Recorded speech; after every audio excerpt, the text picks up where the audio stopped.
बिस्मिल्लाहिर्रहमानिर्रहीम। आज हमने इंटेंसिटी ऑफ साउंड को डिफ़ाइन करना है। इंटेंसिटी ऑफ साउंड क्या होती है? तो इंटेंसिटी ऑफ साउंड को डिफ़ाइन करने से पहले से हमने बताया हुआ है कि जब वेव एक जगह से दूसरी जगह मूव करती है तो ये एनर्जी को ट्रांसफ़र करती है। मतलब जब वेव एक पॉइंट से दूसरे पॉइंट तक मूव करेगी तो ये एनर्जी को भी ट्रांसफ़र करती है। मिसाल के तौर पे अगर मैं बोल रहा हूँ तो मेरी साउंड वेव मूव कर रही हैं तो ये एनर्जी को एक जगह से दूसरी जगह ट्रांसफ़र कर रही हैं। तो इंटेंसिटी ऑफ साउंड को हम इस तरह डिफ़ाइन करते हैं कि energy passing per second through a area held perpendicular to the propagation of sound is called intensity of sound. ये इंटेंसिटी ऑफ साउंड की डेफिनेशन आ जाएगी। फिर उसके बाद इसने बताया हुआ यूनिट का, इंटेंसिटी ऑफ साउंड का जो यूनिट होता है वो होता है वाट पर स्क्वायर मीटर होता है। तो इसको हम इस तरह लिखेंगे W पर मीटर स्क्वायर आ जाएगा। वाट को हम W से रिप्रेजेंट करते हैं और जो मीटर होता है इसको स्मॉल m से रिप्रेजेंट करते हैं। तो इसका यूनिट क्या आ जाएगा? वाट पर स्क्वायर मीटर आ जाएगा। फिर उसके बाद हमने डिफ़ाइन करना है इंटेंसिटी ऑफ साउंड को। जो इंटेंसिटी जो लेवल होता है इसको हमने डिफ़ाइन करना है। जो साउंड इंटेंसिटी लेवल होता है इसको डिफ़ाइन करना है। तो इसने बताया हुआ है कि हमारे जो ह्यूमन ईयर्स हैं ये मिनिमम जो इंटेंसिटी की साउंड को सुन सकते हैं उनकी जो मैथमेटिकल वैल्यू है 10⁻⁻12 है। 10⁻⁻12 से लेकर 1 वाट तक हमारे ह्यूमन ईयर्स हैं इसको इस साउंड को सुन सकते हैं। ठीक है। फिर उसके बाद इसने बताया कि जो हम आमतौर पे जो साउंड इंटेंसिटी लेवल का जो यूनिट यूज़ करते हैं बेल यूज़ करते हैं। और जो इसने बताया हुआ है जो ज़ीरो बेल इक्वल टू होता है 10⁻⁻12 वाट पर स्क्वायर मीटर के इक्वल होता है। मतलब जो मिनिमम जो ज़ीरो बेल होगा वो किसके इक्वल होगा? 10⁻⁻12 वाट पर स्क्वायर मीटर के इक्वल होगा। तो ये हमारे पास मिनिमम मतलब साउंड का यूनिट आ जाएगा कि ज़ीरो बेल इक्वल टू होता है 10⁻⁻12 वाट पर स्क्वायर मीटर के इक्वल होता है। उसके बाद इसने कहा है कि मिसाल के तौर पे अगर हमारे पास एक साउंड है, अगर उसकी जो लाउडनेस है वो L है तो हमारे पास उसकी जो इंटेंसिटी है वो I होगी। तो इसने लाउडनेस और इंटेंसिटी का आपस में रिलेशन बताया हुआ है। इसने कहा है कि जो लाउडनेस है ये डायरेक्टली प्रोपोर्शनल है लॉगरिथम ऑफ I की। मतलब अगर हम लाउडनेस और इंटेंसिटी का रिलेशन देखना है तो लाउडनेस क्या आ जाएगी? L डायरेक्टली प्रोपोर्शनल आ जाएगा लॉग ऑफ I के। I यहाँ पे इंटेंसिटी है और L जो है ये उसकी लाउडनेस आ जाएगी। फिर हम डायरेक्टली प्रोपोर्शनल का जब साइन ख़त्म करेंगे तो हमारे पास इक्वेशन क्या आ जाएगी? L = K log I आ जाएगा। अब यहाँ पे K क्या है? कॉन्स्टेंट है, कॉन्स्टेंट ऑफ प्रोपोर्शनलिटी बोलते हैं इसको। इसकी वैल्यू फिक्स होती है।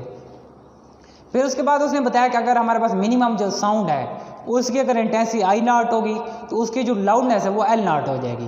तो हम अगर यही इक्वेशन इसको इस फॉर्म में लिखें तो हमारे पास इक्वेशन आ जाएगी L0 = K log I0 आ जाएगा। अब हमने क्या करना है? ये दो इक्वेशन आ गई। इक्वेशन 1 हमारे पास क्या थी? L = K log I था और दूसरी इक्वेशन क्या थी हमारे पास? L0 = K log I0 था। अब हमने क्या करना है? इक्वेशन 1 में से इक्वेशन 2 को माइनस करना है। जब माइनस करेंगे तो हमारे पास क्या आ जाएगा? L - L0 = K log I - I0 आ जाएगा। अब यहाँ पे हम लॉगरिथम का फंक्शन यूज़ करेंगे। लॉगरिथम का फंक्शन क्या होता है कि जब दो वैल्यूज लॉगरिथम में माइनस हो रही हों तो वो आपस में डिवाइड हो जाते हैं। तो हमारे पास इक्वेशन क्या आ जाएगी? L - L0 = K log I/I0 आ जाएगा।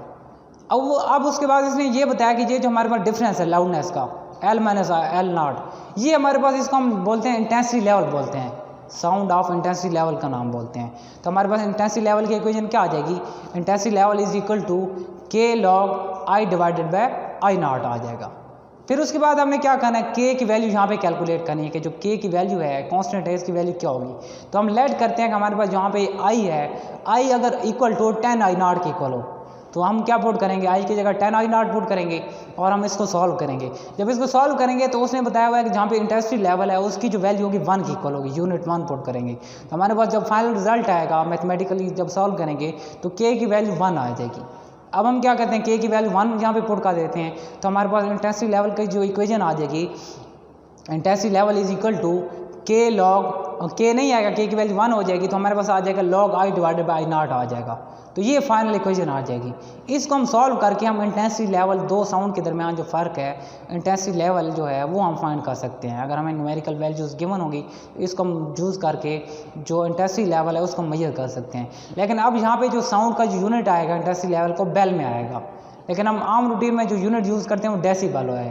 जो हमारे पास ये जो बेल यूनिट है इंटेंसिटी लेवल का, साउंड इंटेंसिटी लेवल का, ये बहुत बड़ा यूनिट है। आमतौर पे जो कम आवाज़ें होती हैं जिनकी इंटेंसिटी कम होती है उसका यूनिट हम डेसिबल में कैलकुलेट करते हैं।